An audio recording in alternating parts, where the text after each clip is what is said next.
When you wake up at 68 in an empty bed, the first thing you feel is not loneliness, but silence.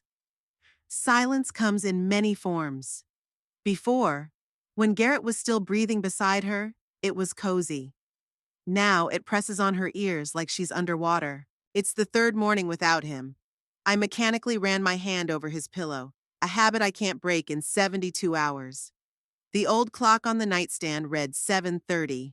The house still smelled of medicine, even though I aired out the rooms every day. My name is Eleanor Farrell Wolf, but everyone except the tax office calls me Ellie.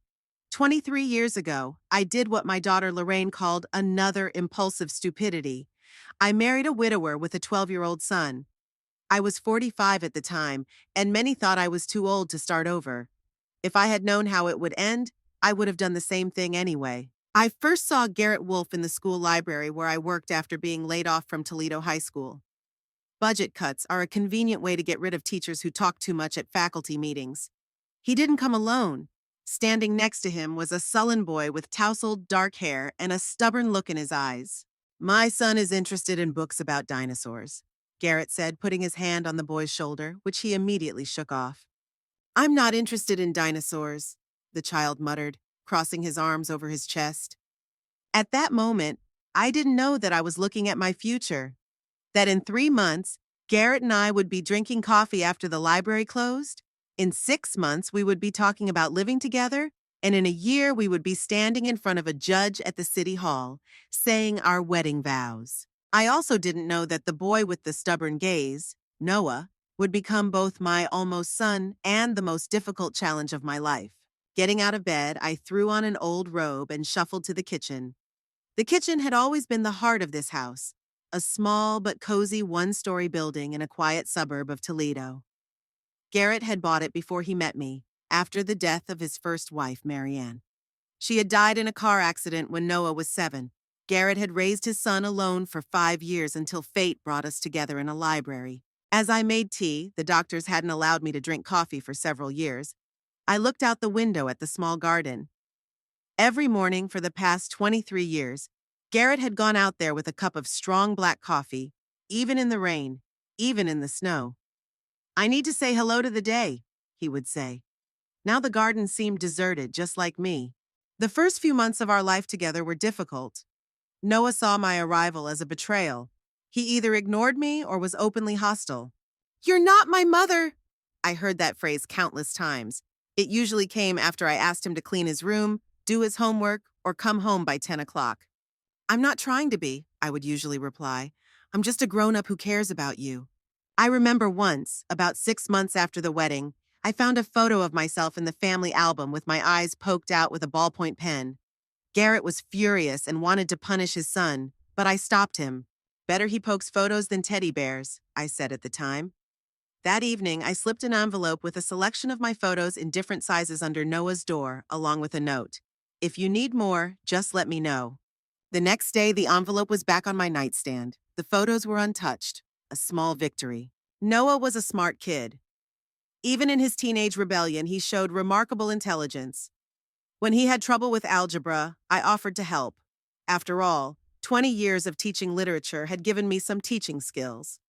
He refused for 2 weeks, until his fear of failure overcame his stubbornness. We sat at the kitchen table until midnight. I explained the material, and he picked it up quickly. The next day, he brought home an A, and without looking me in the eye, muttered, "Thanks." It was the first "thank you" he had said in the year we had lived together. Gradually, the ice melted. By the time he was 15, Noah could hold a civilized conversation with me over dinner. At 16, he began to share his school problems with me. At 17, he started calling me Ellie instead of the cold Mrs. Wolf. But I never fooled myself.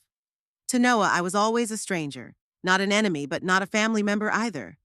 My own daughter, Lorraine, was 10 years older than Noah. When I married Garrett, she was 22 and had just graduated from college. She didn't approve of my choice, believing that I was clinging to someone else's life instead of finding myself. "Mom, you're 45, not 85, she said. "Instead of babysitting someone else's teenager, you could be traveling, learning something new." Lorraine didn't understand that I wasn't looking for freedom. I was looking for a family. After my divorce from her father, Hugo, who left us for his 25-year-old secretary, I lived alone for 7 years. 7 years of silence in my apartment. 7 years of meals for one. Garrett and Noah gave me back a sense of purpose, even with all the challenges. My relationship with Lorraine never improved. She moved to Chicago, got married, and had 2 children. My grandchildren, whom I saw maybe once a year at Christmas.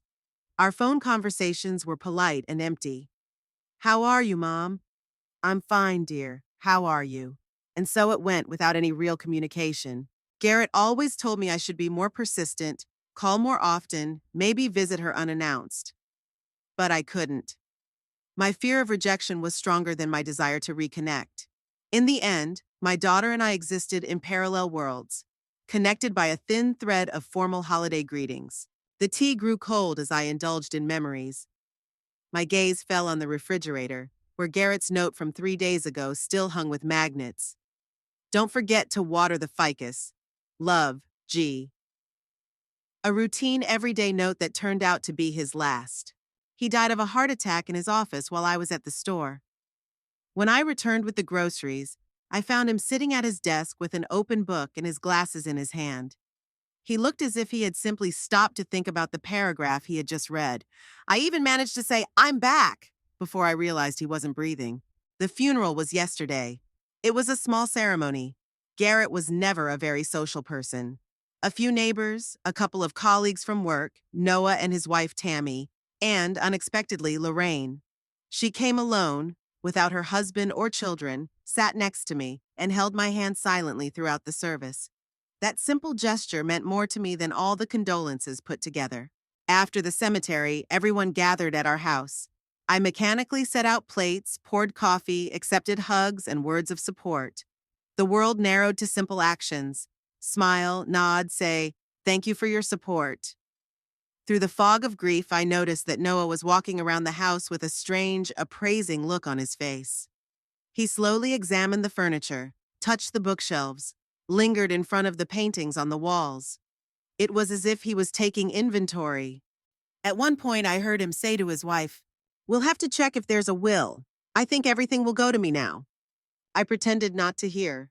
Perhaps it was just shock and grief speaking through him. After all, he had just lost his father. When everyone left, Lorraine came up to me. "Mom, I can stay for a couple of days," she offered. "No, dear," I replied. "You have work and a family. I'll be fine." She hesitated but didn't insist. Before leaving, she hugged me tighter than usual and said, "Call me anytime, even at night." After she left, only Noah, Tammy, and I remained in the house. She bustled about the kitchen, cleaning up the remains of the memorial meal, while Noah sat across from me in the living room. "Ellie," he began, and I knew from his tone that this wasn't going to be an easy conversation. "We need to discuss some practical matters." Now? I couldn't believe he was bringing this up on the day of the funeral.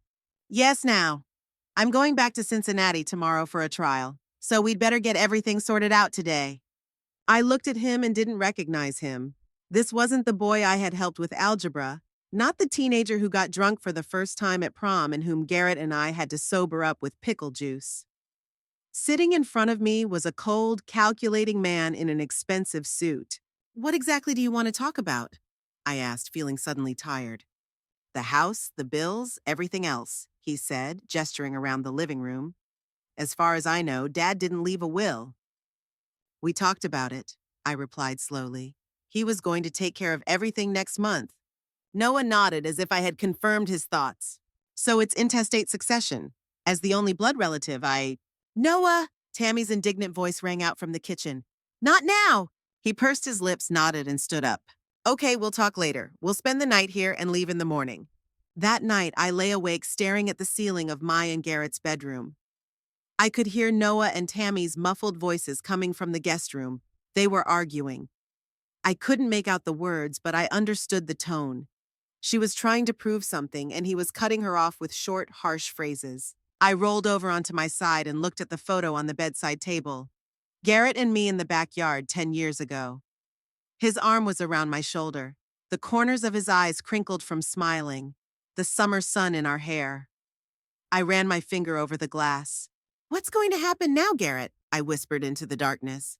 In the morning, Noah and Tammy left early, without breakfast. He was reserved, she was embarrassed, and wouldn't look me in the eye. As he left, Noah said, "I'll call you in a few days. We have a lot to talk about." Something in his voice made me shudder. At that moment, I didn't yet understand that the upcoming conversation would change everything. That behind Noah's cold politeness lay something more frightening than mere formality. That I would have to choose between the memory of my husband and my own well-being. Closing the door behind them, I returned to the empty house. The silence hit me with renewed force. I sank into Garrett's chair and closed my eyes. 23 years of my life, caring for someone else's child, building a home, and now I was alone again, just as I had been before. Only now I was 68 and starting over was much harder. The week after Garrett's funeral turned into an endless series of small, meaningless tasks. I washed dishes that were hardly ever used. I dusted surfaces that weren't dusty. I sorted through books on the shelves without reading the titles. I sorted through photographs I knew by heart, anything to keep my hands busy, anything to keep my mind off things. At night, I lay awake listening to the house. The old boiler in the basement groaned like a wounded animal. The pipes in the bathroom hummed periodically. Garrett had been meaning to fix them. The floorboards in the hallway creaked when the weather changed. These sounds used to be the background of our lives, but now they had become its content. On the 8th day after the funeral, exactly 1 week later, Lorraine called. "How are you, Mom?" Her voice sounded tense, as if she was afraid to hear the answer. "I'm fine," I lied. "I'm getting by. Maybe you should come over for the weekend?" I almost agreed, but something stopped me. Maybe it was because I didn't want my daughter to see how broken I really was. Or maybe I was afraid her sympathy would be perfunctory, forced. "No, sweetie, you have your own life, your own things to worry about." There was a pause. I could almost hear her breathe a sigh of relief on the other end of the line. "If you need anything, call me," she said before saying goodbye. 3 hours after that conversation, the doorbell rang. It was sharp, insistent, demanding. I opened the door without asking who was there. In our quiet neighborhood, it wasn't customary to lock all the doors. Noah was standing on the doorstep. He was wearing a dark gray suit carrying a leather briefcase, clean-shaven and well-groomed. Next to him, a short, heavy-set, middle-aged man with thin-rimmed glasses shifted from foot to foot. "Hello, Ellie." Noah nodded, making no attempt to hug or even shake hands. "This is Malcolm Drayton, my attorney. We need to talk." I stepped aside silently, letting them into the house. The formality of the situation made me uncomfortable. For 23 years, this man had entered this house as a son. Now he had come as a stranger, with a lawyer. We went into the living room. I mechanically offered tea or coffee, a deep-rooted habit of hospitality. "No, thank you," Noah said curtly. "Let's get straight to the point. We don't have much time." They sat down on the sofa, and I sat in the armchair opposite them. Malcolm Drayton opened his briefcase and took out a folder with documents. "Mrs. Wolfe," he began in a creaky voice, "I have reviewed the legal situation that has arisen following the death of your husband.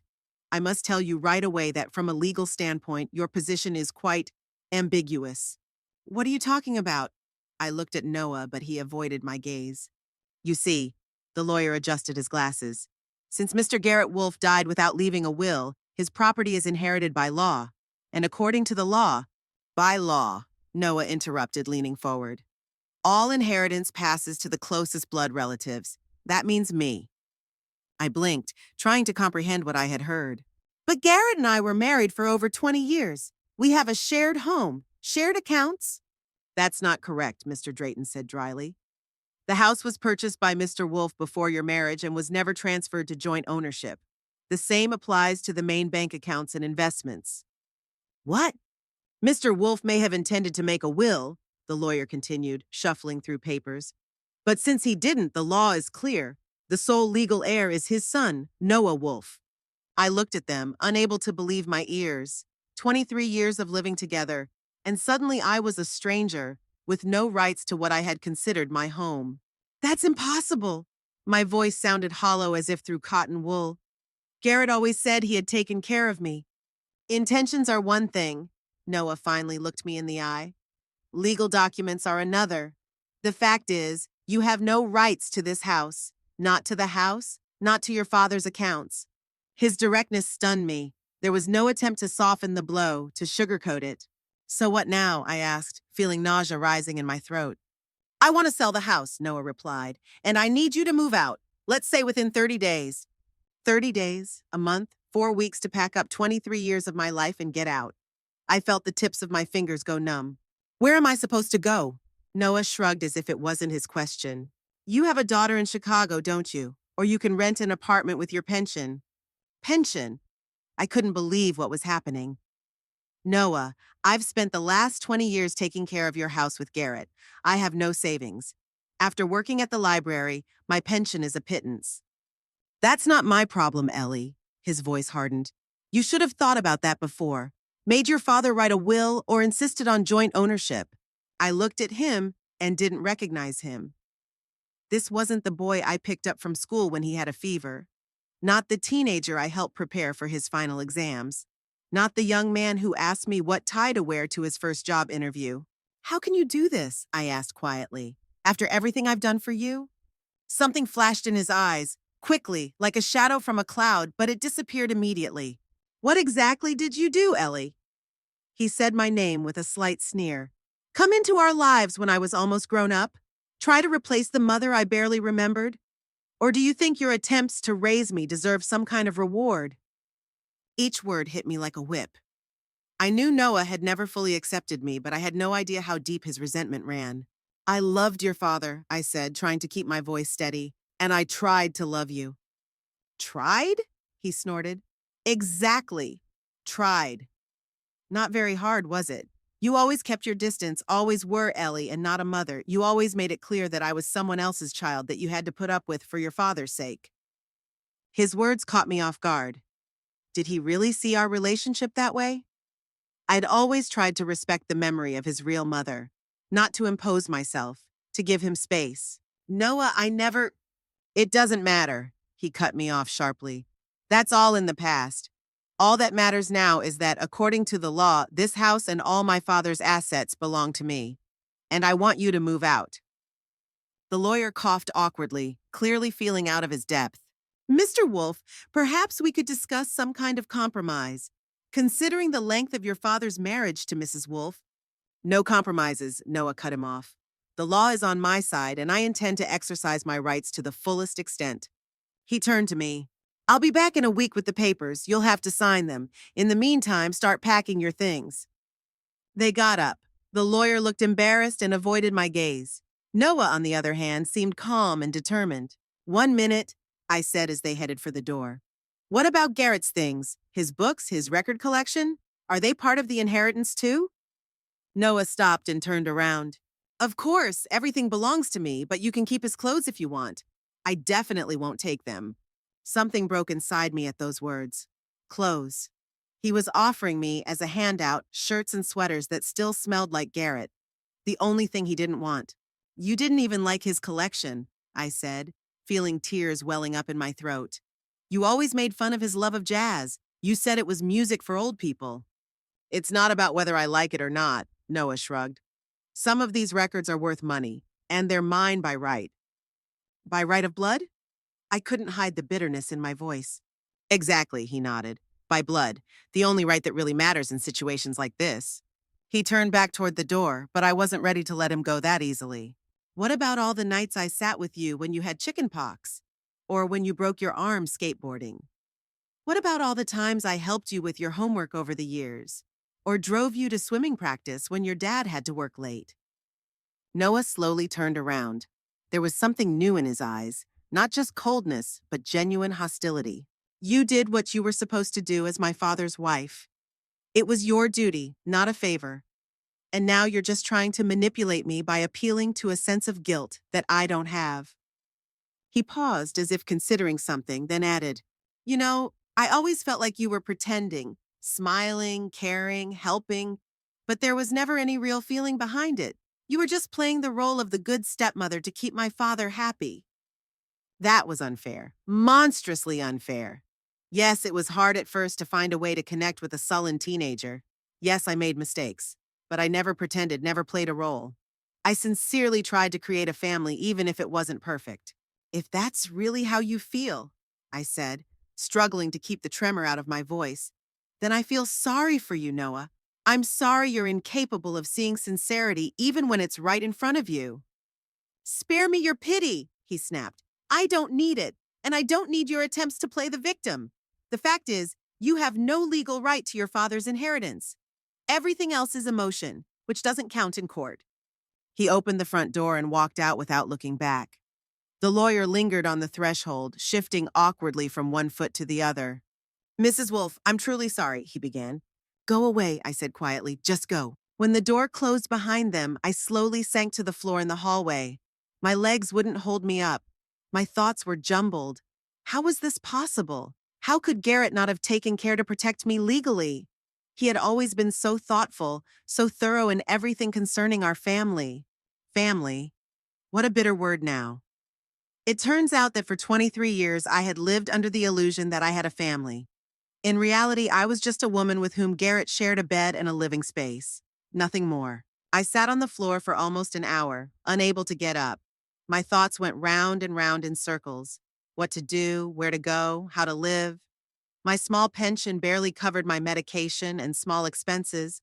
It certainly wouldn't be enough for rent. Should I go to Lorraine, after so many years of estrangement? And would there even be room for both of us in her two-room apartment, where her husband and children already lived? Towards evening, I finally forced myself to get up and go to the kitchen. I opened the refrigerator and mechanically took out the ingredients for dinner. Cooking, for one, is a skill I have almost forgotten over the years. Now I will have to remember.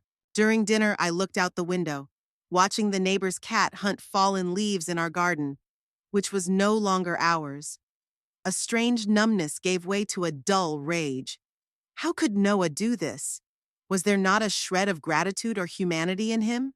He talked about blood rights, about how blood ties were the only thing that mattered. But is family defined solely by biology? Did all these years of care, support, and living together mean nothing? Putting the plate in the sink, I went upstairs to the bedroom I shared with Garrett. My gaze fell on his nightstand, where his reading glasses, notebook, and pocket watch, which he never wore but kept as a memento of his father, still lay. And then it dawned on me. Garrett really was a thoughtful man. He couldn't have failed to realize that if he died suddenly, I would be in a vulnerable position.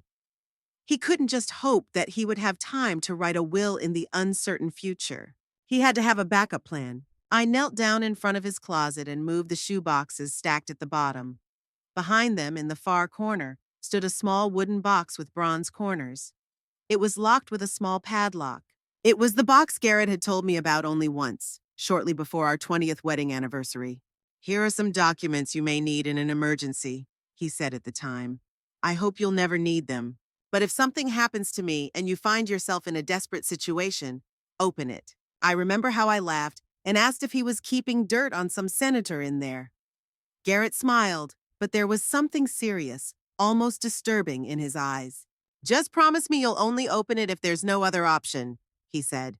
This is important, Ellie. I promised, not thinking much of it. At the time, it seemed like we had many years of life together ahead of us. That Garrett would take care of all the legal formalities when the time came. But the time came sooner than we expected, and now I was sitting on the bedroom floor, holding the locked box with the secret Garrett had kept all these years. The key, I needed the key. I frantically began searching. In the drawers of his nightstand, in his suit pockets, in his cufflink box. Nothing. Then I remembered that Garrett always carried a set of keys with him, for the house, the car, his office. Among them was a small key, the purpose of which I had never asked about. The key ring must have been with him on the day he died. I went down to the living room, where a box containing Garrett's personal belongings that had been returned to me from the hospital was sitting on the mantelpiece. His wallet, phone, watch, keys. The small bronze key was there, on the ring with the others. My hands trembled as I separated it from the rest. Returning to the bedroom, I sat down on the edge of the bed and placed the box on my knees. The moment of truth. Whatever Garrett had kept there, it was my last hope. The key fit perfectly into the keyhole. One turn and the lid gave way with a soft creak. The box smelled of old paper, tobacco, and something else. Perhaps time itself. It was the smell of things that had been stored in a closed space for a long time. I carefully lifted the lid all the way. Inside were neatly folded documents, several yellowed envelopes, photographs in a small velvet bag. I began to sort through the contents, not knowing what I was looking for or what I hoped to find. On top was a sheet of paper folded in four with the heading Inventory. Garrett's handwriting was neat, with a slight slant to the right. The characteristic signature at the bottom of the page, which I had seen thousands of times on checks, postcards, and official documents. My husband had always been meticulous about details. Contents of box number 3. Personal documents not to be included in the official will. Last updated, June 18, 2024. A little over a year ago, a few months before our 20th wedding anniversary. Below was a list of 12 items. 1. Noah's birth certificate, copy. 2. Noah's medical records, childhood test results. 3. Death certificate of Marianne Wolfe. 4. Results of genetic testing conducted in 2001. 5. Legal opinion from attorney James Harris. 6. Copies of bank documents for the secret account. 7. Life insurance policy in the name of Eleanor Farrell Wolfe. 8. Letter for Ellie, sealed.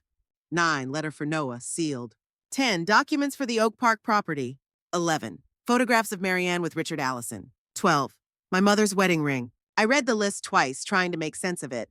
Some items seemed ordinary. Certificates, documents, others raised questions. A genetic test, a secret bank account, photos of Garrett's first wife with some Richard Ellison, and, of course, sealed letters, one for me, one for Noah. I began sorting through the contents of the box following the list. Noah's birth certificate contained nothing unusual. The medical records were also standard: vaccinations, childhood illnesses, visits to the pediatrician. Marianne's death certificate confirmed what I already knew. She had died in a car accident at the age of 32 on March 15, 2001. Garrett had never talked much about his first wife. All I knew was that she was an artist, loved to travel, and died when her car veered off the road during a thunderstorm. Noah was 7 at the time. The next document made me freeze. Paternity test results. The date was June 20th, 2001, 3 months after Marianne's death. I unfolded the paper and scanned the text full of medical terms and percentages. The gist of it boiled down to one sentence highlighted in a box. The probability that the tested male, Garrett Wolfe, is the biological father of the tested child, Noah Wolfe, is 0%. I put the document down, feeling my breath catch in my throat. This couldn't be true. Noah looked so much like Garrett. The same gray eyes, the same jawline, the same mannerisms. I had always considered him a carbon copy of his father. The next document, a legal opinion, was dated July of that year. Attorney James Harris explained in detail to Garrett his rights as Noah's legal father, despite the lack of biological relationship. It stated that since Garrett was listed as the father on the birth certificate and had raised the child since birth, he retained all parental rights, even if there was evidence that he was not the biological father. Bank documents showed that Garrett had opened a separate account in my name back in 2002, shortly after our wedding. It was a bank account I didn't even know about, into which he had been transferring small amounts every month for 23 years.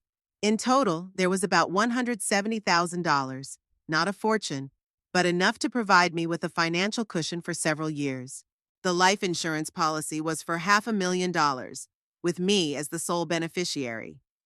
The real estate documents were for a small house in the Chicago suburb of Oak Park, a house I also didn't know existed. Judging by the date, Garrett had purchased it 3 years ago, paying the full price and putting the documents in my name. My husband, whom I didn't know as well as I thought, had secretly created a financial safety net for me in case something happened to him. I took out the envelope marked "For Ellie if Noah disputes my decision." It was sealed and dated the same day, June 18th of last year. With trembling hands, I tore open the thick paper. Inside was a handwritten letter, 3 pages long. My dear Ellie, if you are reading this letter, it means that I am no longer here. And Noah has done exactly what I feared all these years. He has tried to take away what is rightfully yours. It is my fault. I should have told you the truth long ago, but I couldn't find the courage. Now I can only hope that you will forgive me for my cowardice. The story began long before we met. My marriage to Marianne was never perfect. She was a talented, passionate, but fickle woman.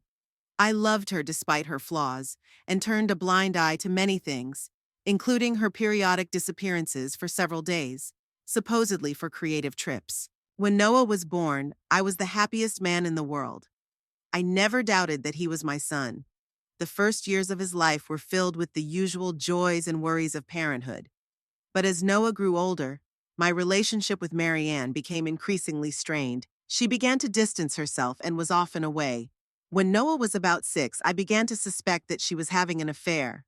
I didn't want to destroy the family, so I kept quiet.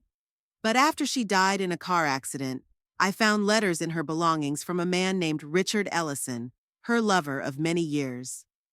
In one of the letters, dated shortly before Noah was born, he talked about our future child. It was a blow I couldn't just accept. I took a DNA test and you've seen the results. Noah wasn't my biological son, but by that point, he had been my son in every other sense for 7 years. I loved him. He was my family, my responsibility, part of my life. I decided never to tell him the truth. What was the point of destroying his image of himself, of his dead mother? It would have brought nothing but pain. I was still his legal father, and no one, not even his real biological father, if he ever came forward, could dispute that. Then you came into my life, Ellie. You brought light and warmth into Noah's home even though he didn't appreciate it right away.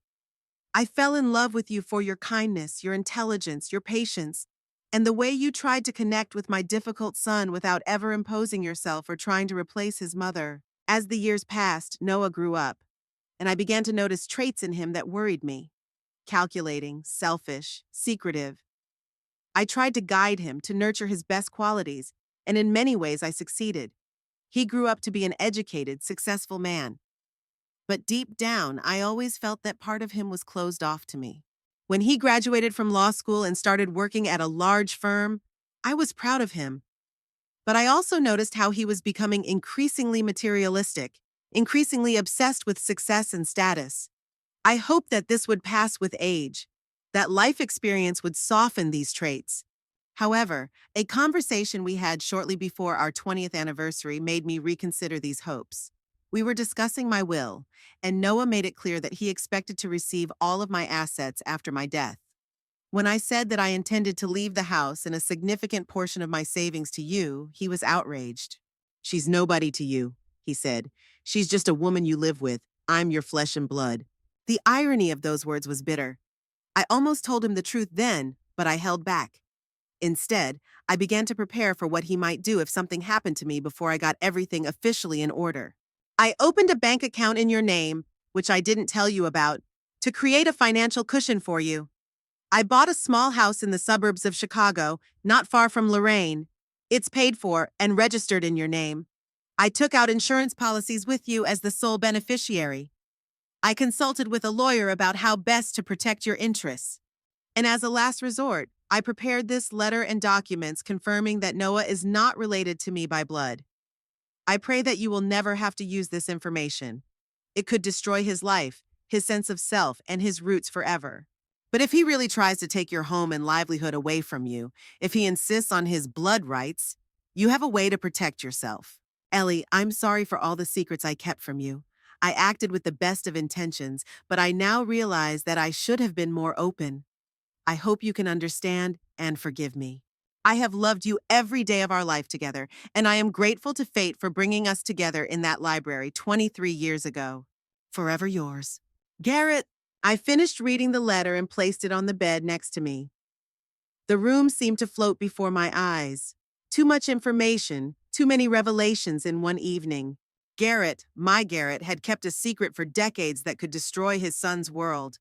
And now that secret was in my hands, like a weapon, like a shield, like a terrible responsibility. I picked up the envelope marked to Noah and turned it over in my hands. What was written inside? The full story of his origins, information about his real father, the reasons why Garrett had decided never to tell him the truth? My hand reached out to open the envelope, but I stopped myself. This letter wasn't meant for me. No matter what our relationship with Noah was, I had no right to read what Garrett had written to him personally. I returned to the rest of the box's contents. The photos of Marianne with Richard Ellison were amateur shots. A man and a woman on the beach, in a cafe, in a park. In some, they were holding hands. In others, they were embracing. Marianne was a beautiful woman with dark hair and expressive eyes that held something vaguely familiar. The same expression I sometimes saw in Noah's eyes. Richard Allison was a tall, broad-shouldered man with a confident smile and a strong chin. Looking at these photos, I began to notice similarities. The same forehead, the same cheekbones, the same way of holding his head that I saw in the adult Noah. How could I not have noticed this before? How could I have thought he looked like Garrett? The last item in the box was a small velvet pouch. Inside was an antique gold ring with a small ruby, Garrett's mother's wedding ring, which, as he once mentioned, had been passed down in his family for generations. I put all the documents back in the box, leaving only Garrett's letter to me, the bank documents, and the papers for the house in Oak Park on the bed. Then I lay down, feeling suddenly tired. What should I do with this information? What should I do? Part of me wanted to call Noah immediately and throw the truth in his face. You're not Garrett's son. You have no right to his inheritance. Your claims of blood ties are a lie. Another part of me shuddered at the thought of how much pain it would cause. Despite his coldness, his selfishness, his cruel words, he was still the boy I had helped raise. A boy who believed he knew who he was and where he came from. Wasn't it too cruel to destroy that belief?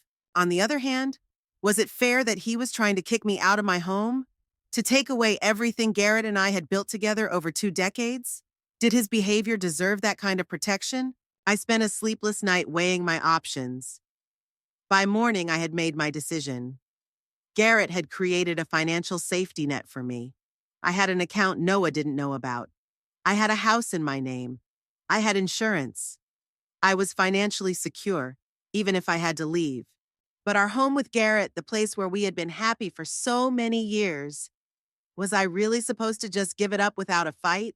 I decided to try talking to Noah one more time, not from a position of weakness and begging, but from a position of knowledge. I wouldn't reveal my cards right away. I wouldn't threaten to expose his secret. I would just let him know that I knew more than he thought I did and offer a compromise. Maybe deep down, he has a human side. Maybe behind that mask of a cold, calculating lawyer, there is still the boy I once taught to ride a bike. The boy who cried on my shoulder when his first girlfriend dumped him. The boy who once, many years ago, drew me a Mother's Day card. The only time he ever acknowledged me as such. I'll call him. I'll invite him to talk. No lawyers, no formalities. Just the two of us. The woman who was almost a mother to him, and the man who was once almost a son to her. And if that conversation doesn't help, if he remains deaf to the voice of reason and compassion, then, and only then, will I use the information Garrett entrusted to me. Having made up my mind, I felt a strange sense of relief. A plan of action, even an imperfect one, was better than the paralysis of uncertainty. I got up, washed, got dressed, and went down to the kitchen to have some coffee and call Noah. Let it be what it will be. I tried to be a good stepmother, a good wife, a good person. I had tried to do the right thing, and now I would try to do the right thing again. Give words a chance first, and only resort to more drastic measures later. I picked up the phone and dialed Noah's number. After the third ring, he answered, dry, formal, without a hint of warmth in his voice. Yes, Ellie, is it urgent? We need to talk, I said, trying to sound confident. In person, no lawyers. Can you come over tomorrow? Pause. I could almost see him frowning, weighing his options. I have meetings all day tomorrow. I could come on Saturday. Okay, Saturday, I agreed. 10 in the morning? It's a deal, he said. And after a short pause added, is this about the house? Because my position hasn't changed.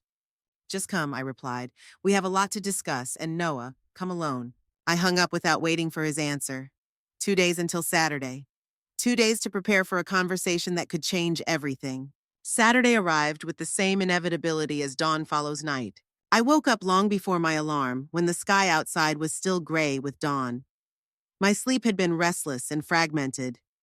I couldn't remember much of what I had dreamed, but I woke up with a sense of vague anxiety and determination at the same time.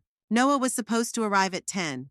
I had almost 4 hours to prepare, not only physically, but also mentally. I forced myself to get up, take a shower, and get dressed. Instead of a housecoat or a stretched-out sweater, I chose a strict dark blue dress and pearl earrings, a gift from Garrett for our 15th anniversary.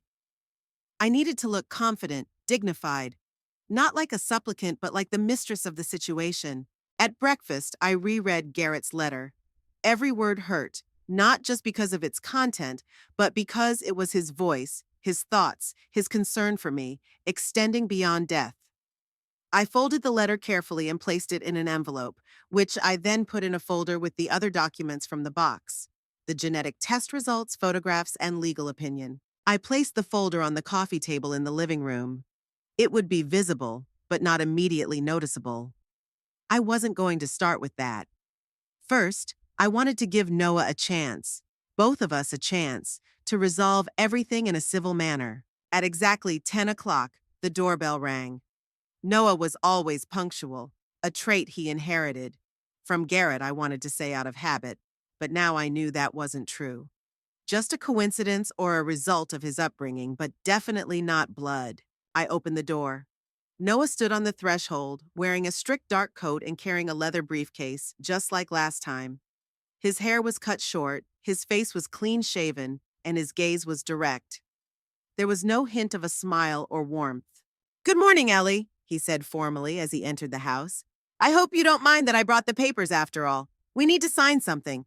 "I asked you to come without the documents," I said, closing the door behind him. "We agreed to just talk." He shrugged, taking off his coat. "Talking is fine, but we still have to take care of the formalities. I thought it would be more efficient to combine the two." Typical Noah, always looking for efficiency, always trying to control the situation. I led him into the living room and offered him coffee. "No thanks," he declined, sitting down in the chair, the one where Garrett usually sat. "Let's get right to it. I don't have much time." I sat down across from him on the sofa, feeling my heart pounding in my chest. My almost son, the boy I had raised, was looking at me with the eyes of a stranger. "How's Tammy?" I asked, trying to start the conversation with something personal, something human. "She's fine," he replied curtly, then got straight to the point. "Ellie, I'm here to discuss the timing of your move out of the house. We talked about 30 days, but I've found a buyer who's willing to move faster. I need you to vacate the house in 2 weeks." 2 weeks? Not even a month? No sympathy, no understanding that I had just lost my husband, that I was 68 years old, that I had nowhere to go. "Noah," I took a deep breath, trying to stay calm. "Before we start talking about any deadlines, I want you to listen to me. No rush, no business tone, just listen." He glanced at his watch, a gesture I'd seen 1,000 times in Garrett, but which looked pointedly impatient coming from Noah. "Okay," he said finally, "I'm listening. 23 years ago, I walked into your life and your father's. You were a difficult teenager who had just lost his mother. I didn't try to replace her. I just wanted to create a safe, comfortable space for you. Remember how I sat with you at night when you had strep throat in 8th grade? How I drove you to swim meets every weekend for a year? How I helped you prepare for your final exams?" Noah listened with an impassive expression, but I could see the muscle in his cheek twitching, a sign of tension that I had learned to notice over the years we had lived together. "Remember how I took a second job in school to help pay for your first year of college? How I gave up a trip to visit my sister in Florida because you had your thesis defense? How I flew to Cincinnati when you were in the hospital with appendicitis and sat by your bedside for 3 days?" "What are you getting at, Ellie?" His voice sounded impatient. "Yes, you did what stepmothers do. That doesn't give you any special rights." "Rights?" I shook my head. "I'm not talking about rights, Noah. I'm talking about humanity, about gratitude, about basic respect for the fact that I was part of your life for more than 2 decades. I'm not asking for your father's entire inheritance. All I'm asking is that you let me stay in this house, the house I helped build all these years." Noah leaned back in his chair, his face impassive. "Eleanor," he said my full name for the first time, and it sounded particularly cold. "I appreciate everything you've said. I do. But the fact remains that this house legally belongs to me as my father's heir, and I have every right to do with it as I see fit." "What about moral rights?" I asked. "Are legal documents the only thing that matters to you? Do all these years, all my attempts to be a mother to you, or at least a friend, mean nothing?" Something flashed in his eyes, perhaps a shadow of doubt or discomfort. But he quickly regained his composure. "Ellie, let's be realistic. You married my father when I was 12. I was no longer a little boy in need of a new mother. You were my father's wife, and I respected you as that. But we were never really close. We were never a family in the true sense of the word. His words hurt, but there was some truth in them. We had never been as close as a real mother and son. But hadn't I tried? Hadn't I done everything I could to get through to him? I understand that our relationship wasn't perfect, I said cautiously. But wasn't there anything in it that was valuable to you? Are you really willing to just write me out of your life like a useless page? Noah looked away for a moment, the first sign that some emotion was hidden behind his cold mask. It's not you personally, Ellie. It's the principle. It's my father's legacy, and it has to stay in the family. In the family? I couldn't hold back a bitter smile. Who is family to you, Noah? Only those who are related to you by blood? So your father was just an ATM and a source of inheritance to you? He sat up straight in his chair. Don't you dare talk about my father like that. He was everything to me. Then why don't you respect his wishes? I asked quietly. Garrett wanted me to be taken care of after he died. He told you that. He was going to leave me this house. He intended to, but he didn't, Noah snapped. If it had really been that important to him, he would have made a will long ago instead of putting it off. He was right, and that made me even angrier. Garrett had indeed put off making a will, even though we had discussed it many times. Maybe he didn't want to think about death. Maybe he just didn't expect it to come so suddenly.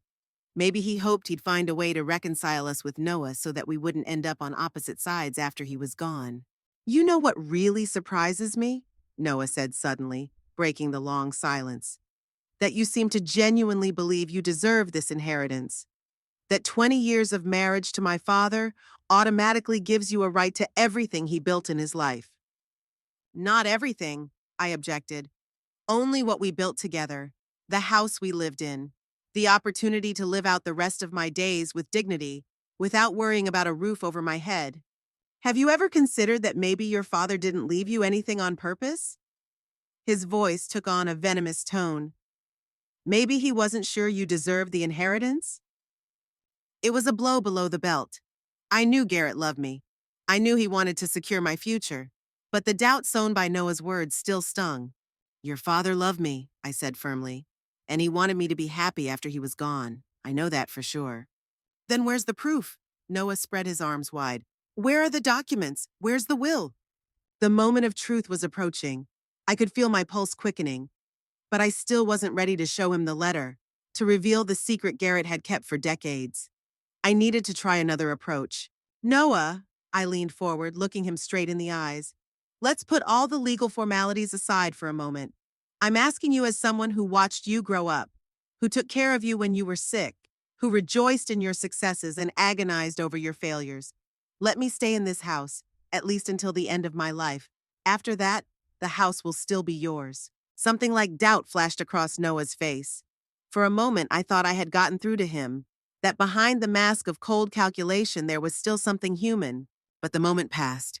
His face became impenetrable again. I'm sorry, Ellie, but it's impossible. I already have a buyer who's willing to pay a good price, and I gave my word. You gave your word? I couldn't believe my ears. You agreed to sell the house without even waiting for our conversation? Without even giving me a chance to speak? He shrugged as if it were obvious. I was sure our conversation wouldn't change anything, and I was right. I was overcome by a wave of anger, pure, unadulterated anger. How dare he? How could he be so cold, so calculating? Where was the boy I knew? Had he never existed? You know, Noah, my voice sounded surprisingly calm, even though I was boiling inside. I always thought you were a kind person deep down, that behind all your defenses, behind all your coldness, there was something real, something sincere. Now, I see I was wrong. Ellie, don't be dramatic, he frowned. It's just business, nothing personal. Nothing personal? I smiled bitterly. You're kicking out the woman who has taken care of you for most of your life, and you say it's nothing personal? Exactly, he nodded. I'm just exercising my legal rights. If you can't accept that, I'm sorry, but the facts remain the facts. He opened his briefcase and took out a folder with documents. I've prepared an agreement for you to voluntarily leave the house within 2 weeks. If you sign it now, I'm willing to pay you compensation, $10,000. I think that should be enough to rent an apartment for the time being and get settled. $10,000. A pittance. For 23 years of my life, for years of care and support, for everything I had done for their family. That was the last straw. I stood up silently, walked over to the coffee table, and took the folder with Garrett's documents. Then I returned to my seat and placed the folder on my lap without opening it. Noah, I said quietly, I'm giving you one last chance. Please reconsider your decision. Let me stay in this house. Don't make me do something I don't want to do. He frowned, looking at the folder on my lap. What are those papers? And what do you mean, don't make me do something I don't want to do? Is that some kind of threat? It's not a threat, I shook my head. Just a warning. There are things you don't know, things that could change your perspective on the situation. Noah tensed. Something new appeared in his eyes, wariness, maybe even fear. What are you talking about, Ellie? If you have any documents related to the inheritance, you'd better show them to me now. I slowly opened the folder and took out the envelope with Garrett's letter. Your father left this letter for me. It explains why he wanted me to have the house. And something else. Something you don't know about. But that has everything to do with your claims of blood rights. Noah leaned forward abruptly. Show me. I hesitated for a second, still hoping that I wouldn't have to go through with it, that he would change his mind at the last moment. But his face remained determined, unyielding. Fine, I said, handing him the envelope. Read it yourself. He took the letter and began to read. I watched his expression change from disbelief to shock, from shock to confusion, from confusion to anger. When he finished reading, his hands were shaking. Is this some kind of sick joke? His voice sounded hoarse and broken. What kind of nonsense did you slip me? This is a letter from your father, I said calmly, written in his own hand with his signature. You can check the handwriting. I don't believe a word of it. He threw the letter on the table between us. It's a fake. You wrote it yourself to manipulate me. I took the genetic test results out of the folder and handed them to him. This is an official document from the laboratory. It's dated June 20th, 2001, 3 months after your mother's death.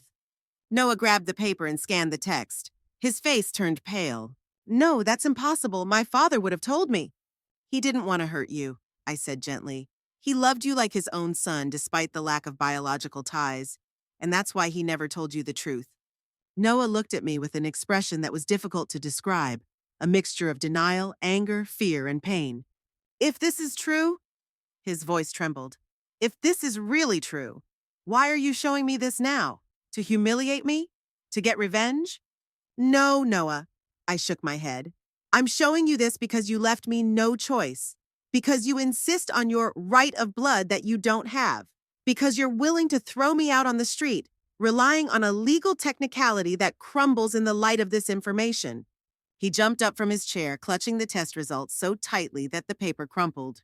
You knew all this time? All these years you knew I wasn't my father's son and you didn't say anything? No.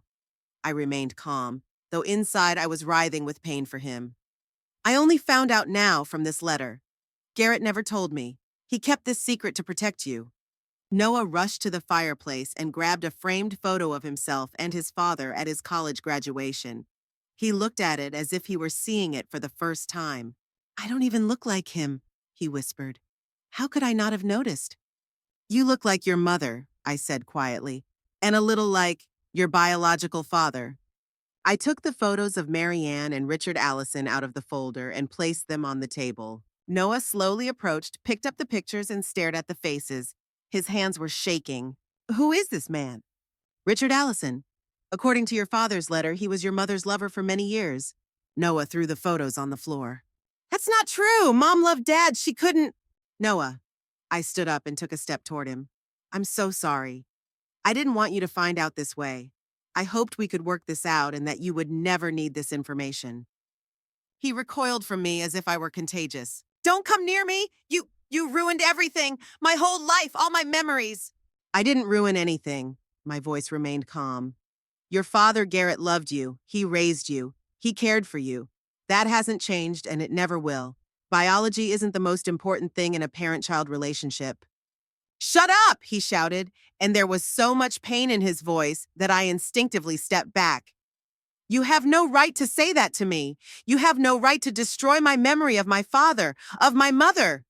I'm not destroying your memory, I said firmly. I'm just showing you the truth. The truth your father kept hidden to protect you. The truth I would have preferred never to reveal if you hadn't forced me to."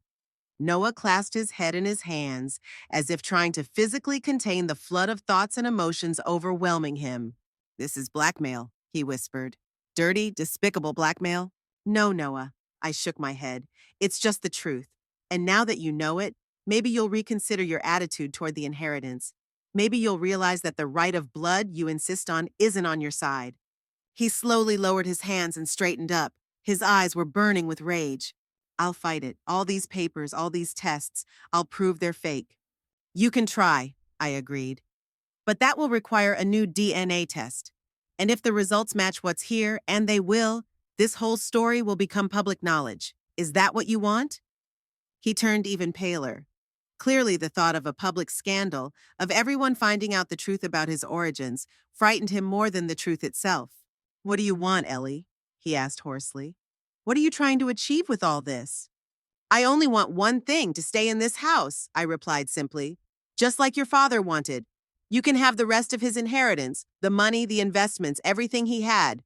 All I want is the house." Noah looked at me with a long, heavy gaze. Then he slowly sank into a chair as if all his strength had suddenly left him. "So that's how it is," he said quietly. "You've got me by the throat. Either I agree to your terms or you destroy everything I've believed in my entire life." "I prefer to think of it differently," I said, sitting down too. "I'm asking you to respect the wishes of a man you considered your father and who loved you like a son. A man who wanted me to be protected after his death." Noah was silent, staring at a spot on the floor. I could see the frantic work going on in his head. He was calculating options, weighing risks, looking for a way out. "What if I decide to contest it anyway?" he finally asked. "What if I don't believe these papers and insist on my rights?" "Then I'll have to go to court," I replied bluntly. "With these documents, with your father's letter, with the test results. And then it will all become public knowledge. Your colleagues, your friends, your wife, everyone will know that you're not Garrett Wolf's son." "That's despicable," he whispered, "using that information against me." "No more despicable than kicking out the woman who took care of you for 2 decades, I retorted. "No more despicable than ignoring the last will of the man you called your father." We sat in silence, staring at each other across the space that separated us, physical and emotional. Two people bound by years of shared life, but now infinitely distant from each other. "I'll think about it," Noah said finally, standing up. I need to make sense of all this." He began to gather the scattered documents, but his hands were shaking so badly that the papers slipped from his fingers. "Leave them," I said. "I'll pick them up." "No," he shook his head. "I want to take them with me, study them, check them." "You can take the letter and the test," I nodded. "But I have copies." He glanced at me, his eyes filled with a mixture of emotions: anger, pain, distrust. "You planned this, didn't you? You prepared yourself. You waited for the right moment to strike." "No, Noah," I shook my head wearily.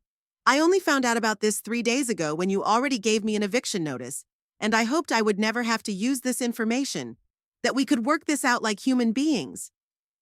He gathered the documents and put them in his briefcase. His movements were mechanical, like a robot. "I'll be in touch," he said, heading for the door, "when I've decided what to do next." He stopped at the door without turning around. "You know what's ironic? I always thought you weren't a real family, that you were strangers. But it turns out I was the stranger all along." With that, he left without waiting for my response and slammed the door behind him. I heard him quickly descend the stairs, start his car, and drive away with a screech of tires. I slowly sank down onto the sofa, feeling a sudden weakness throughout my body. What I had feared had happened. I had revealed the secret that Garrett had kept for decades. A secret that could forever change Noah's life, his perception of himself, his parents, and his place in the world. Was I right? Did I have the moral right to use this information, even in self-defense? Was the price Noah had to pay for his callousness and selfishness too high? I didn't know the answers to these questions. All I knew was that there was no turning back. Whatever happened next, my relationship with Noah would never be the same. Maybe he would hate me forever. Maybe he would still find a way to take my house away from me, despite the documents I had. But one thing I knew for sure: I was no longer helpless. I had made the decision to fight for what I believed was rightfully mine, not legally, but humanly. And now I had to live with the consequences of that decision, whatever they might be. 3 months may seem like a short time in 68 years, but for me, that spring stretched out like a lifetime. After that conversation with Noah, I expected immediate consequences: angry phone calls, threats of legal action, attempts to contest the authenticity of the documents. Instead, there was silence. A week passed without word, then another, then another. In the fourth week, an official letter arrived from Noah's lawyer. A cold, formal notification that Mr. Wolf was reconsidering his position regarding his father's estate and requesting that all further action be postponed until all circumstances have been clarified. No mention of how these circumstances had turned his life upside down. No hint of his emotional state. It was a particularly bright May morning. I was sitting on the porch with a cup of tea, watching the neighbor boy learn to ride his bike. His father ran alongside, holding the seat and shouting encouragement. It was a normal family scene, but it triggered an unexpected pang of pain. A memory of how Garrett had taught Noah to ride in exactly the same way, while I filmed them with a heavy video camera with a cassette inside. A phone call interrupted my thoughts. It was Tammy, Noah's wife. In all the years of their marriage, we had rarely spoken directly, always through Noah or Garrett. Her call was a surprise. "Ellie, it's Tammy. I wanted to know if we could talk."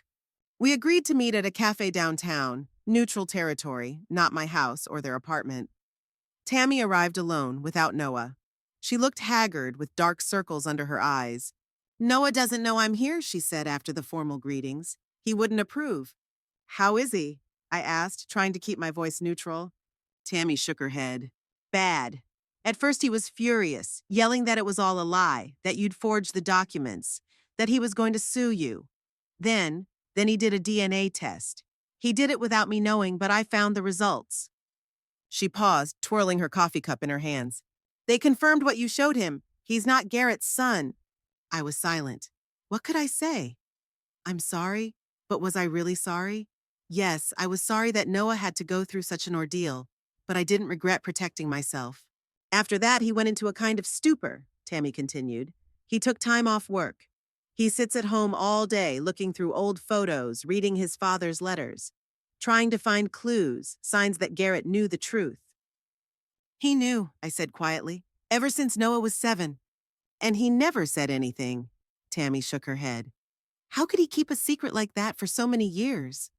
"Out of love," I replied simply. "Garrett loved Noah like his own son. He didn't want to destroy his idea of family, of his mother." Tammy nodded, staring into space. "Noah was always proud to be his father's son, that he was a wolf, and now it turns out that it was all a lie." "It's not a lie," I objected. "Garrett was his father in every sense but the biological one. He raised him, loved him, sacrificed for him. That's what being a father is all about." Tammy looked at me with sudden insight. "Is that why you didn't tell him right away? You gave him a chance to back out without knowing the truth?" I nodded. "I hoped we could come to some kind of agreement, that he would let me stay in the house and the secret would never come out." "But he wouldn't agree," she said, not as a question but as a statement. "Number, he insisted on his right of blood." Tammy smiled bitterly. The irony of fate. We sat for a while longer. She told me that Noah had started looking for information about his biological father, Richard Allison. It turned out that he had died 10 years ago of a heart attack. Almost like Garrett, I thought, but didn't say it out loud. "Ellie," Tammy hesitated. "I know it's none of my business, but what are you planning to do next? With the house, with the inheritance?" "I haven't decided yet," I admitted. "Garrett left me some money, an account I didn't know about, and the house in Oak Park. I could move there, but here, there are so many memories." As we said goodbye, Tammy awkwardly hugged me, the first time she had ever done so in all the years we had known each other. "He'll come around," she said quietly. "Just give him time." Time, the most precious and at the same time the most cruel resource. It heals, but it also takes away strength, opportunities, the people we love. In June, when the garden behind the house bloomed more profusely than it ever had in Garrett's lifetime, a letter arrived from Noah. Not through a lawyer, From him personally, handwritten. Ellie, I've thought a lot about what happened, about what you told me, about the documents you showed me. At first, I didn't want to believe it. I wanted to prove that it was a lie, a forgery, an attempt to manipulate me. I took a DNA test. The results matched those my father had kept. I don't know who I am now. I've spent my whole life building my identity around being Garrett Wolf's son. And now it turns out that's not true. But one thing I know for sure is that my father loved me. Even though I wasn't his biological son, he chose to be my father. Every day, every year of his life, he chose to love me, to care for me, to put my interests above his own. And that explains a lot about how he treated you. Why he cared so much about keeping you safe after he died. He knew better than anyone that family isn't about blood. It's about choice. The choice to love, to support, to be there. I'm not ready to meet you in person. Not yet. There's too much anger, too much pain. But I want you to know that I'm giving up my claim to the house. It's yours, just as your father wanted. The legal documents will be sent by my lawyer in the next few days. Noah. I reread the letter many times, trying to read between the lines to understand his true feelings. Anger, reconciliation, the beginning of forgiveness. It was difficult to say, but it was the first step on a long road to healing. His, mine, ours. A week later, the promised documents arrived. Noah's official waiver of his claim to the house and acknowledgement of my ownership.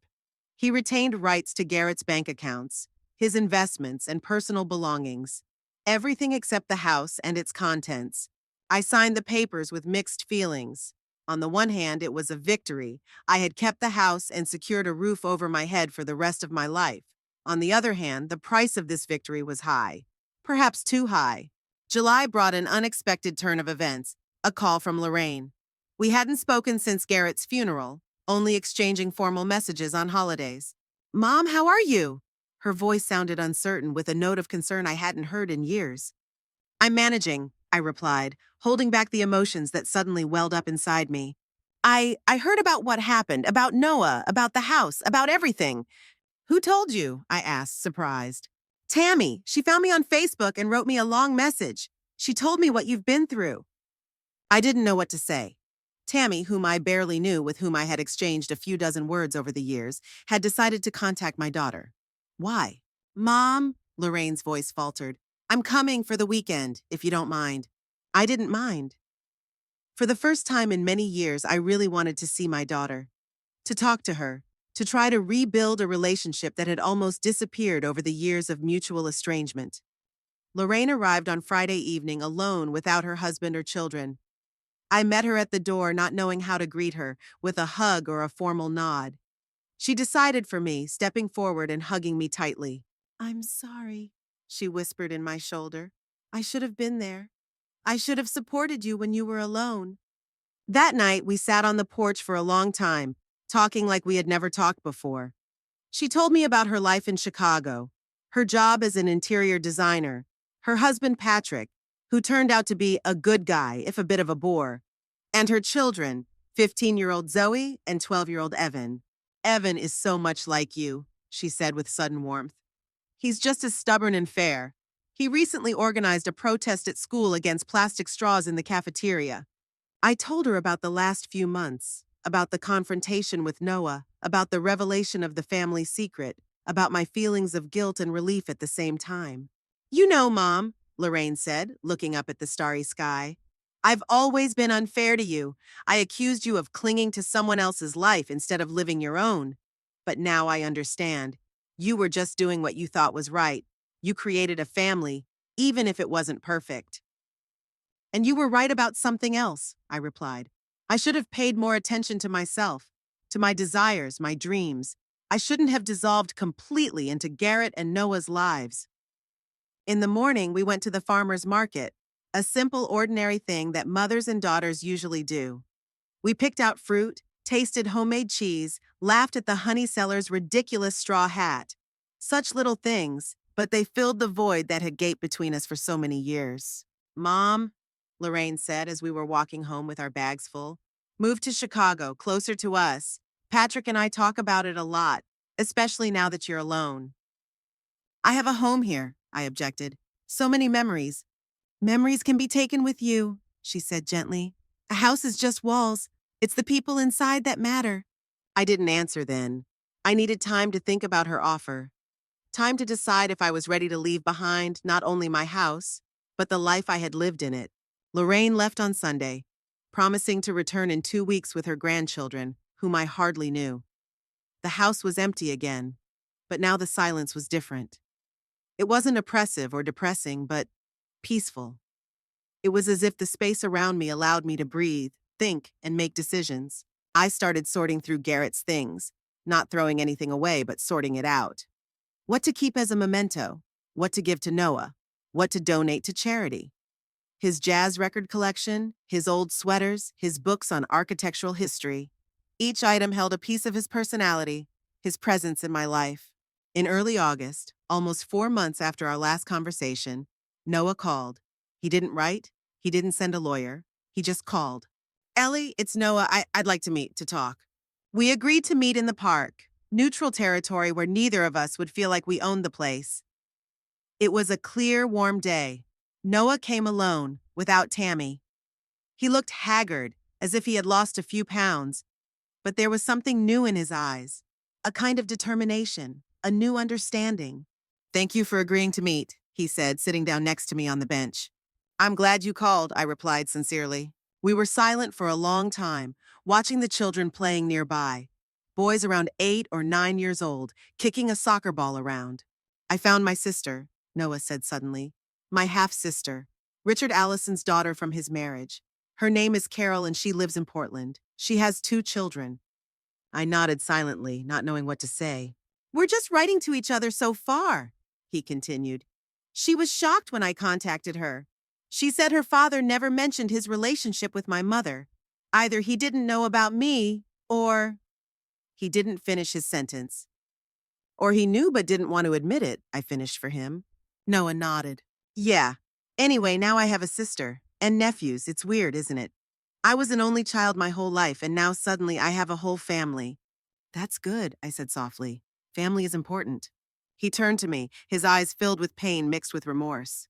Ellie, I want to apologize for how I behaved after my father died, for trying to kick you out of the house. It was wrong. You were in shock from the loss, I said. We all do stupid things when we're grieving. No. He shook his head. It wasn't just grief. I've always had this calculating side to me, selfishness. I always put my interests above those of others. My father tried to fix that, but he fell silent, gathering his thoughts. Now I understand why he was so worried about you. Why he wanted to make sure you'd be safe after he was gone. He knew what I could be like. Garrett loved you, I said firmly. Never doubt that. Even knowing the truth about your origins, he always considered you his son. Noah nodded, his eyes shining suspiciously. I know. And that makes him even more special. He chose to be my father when he could have just walked away after learning the truth. We sat in silence, each lost in our own thoughts. Then Noah spoke again. This is your home, Ellie. I won't argue about that anymore, but I'd like to come by sometimes. Maybe pick up some of my father's things. With your permission, of course. Of course, I nodded. I'm sorting through his things right now. I think you should take his record collection and his architecture books. You two used to discuss them a lot. Something flashed in his eyes. Surprise, gratitude, maybe even hope. Thank you, Ellie. That means a lot to me. When we said goodbye, he hugged me awkwardly, quickly, almost fearfully, as if he was afraid I would push him away. I didn't push him away. Despite everything that had happened, all the hurt and pain, he was still the boy I had helped raise. A boy who had lost not only his father, but also part of his identity. After that meeting, something changed in me. It was as if a weight had been lifted from my shoulders. I started going out more, reading books I had put off for years, and even signed up for a photography class at a local college, a hobby I had always dreamed of but never found the time for. Lorraine came back twice more, once with her children, who were surprisingly open and curious. Zoe, who was serious beyond her years, asked me about my youth, what it was like to grow up in the 60s and 70s. Evan just followed me around the house, helping with odd jobs and chatting about everything under the sun. At the end of August, I made my decision. It wasn't spontaneous or emotional, but carefully thought out and weighed. I called Noah. I've decided to sell the house, I said without preamble, and move to Chicago closer to Lorraine and the grandchildren. There was a pause on the other end of the line. Are you sure? After everything you went through to keep it? It's not about the house, I replied. It's about the principle, the right to choose your own destiny. And right now, I'm choosing to start a new chapter. We agreed to meet in a week to discuss the details. Noah offered to help with the sale. He had connections at real estate agencies. One more thing, I said before hanging up. Garrett left me a bill, a substantial amount. I want to split it. I'll keep half and give you half. Ellie, no, I can't. It's not my decision, I interrupted him. It was Garrett's wish. He wanted us both to be taken care of, and I want to honor his wishes. After a short silence, he said quietly, Thank you, Ellie, not for the money, for everything. When I hung up, the house was silent, but not the oppressive silence that had surrounded me after Garrett's death.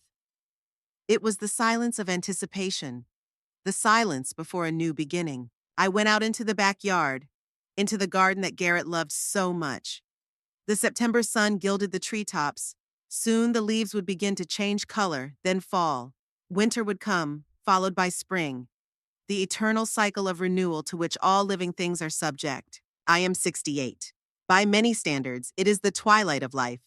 But looking at this garden, at these trees that shed their leaves again and again only to bloom again, I realize that age is not a sentence, that you can start over at any moment, that the most important thing is not the walls that surround you, but the people with whom you share your life. I decided to sell the house not out of fear or fatigue, but out of the realization that it was time to move on, to leave my memories behind, not forgetting them, but taking with me the valuable things they gave me, to leave Noah part of Garrett's inheritance, not out of guilt, but because I know it's the right thing to do, that it's what Garrett would have wanted.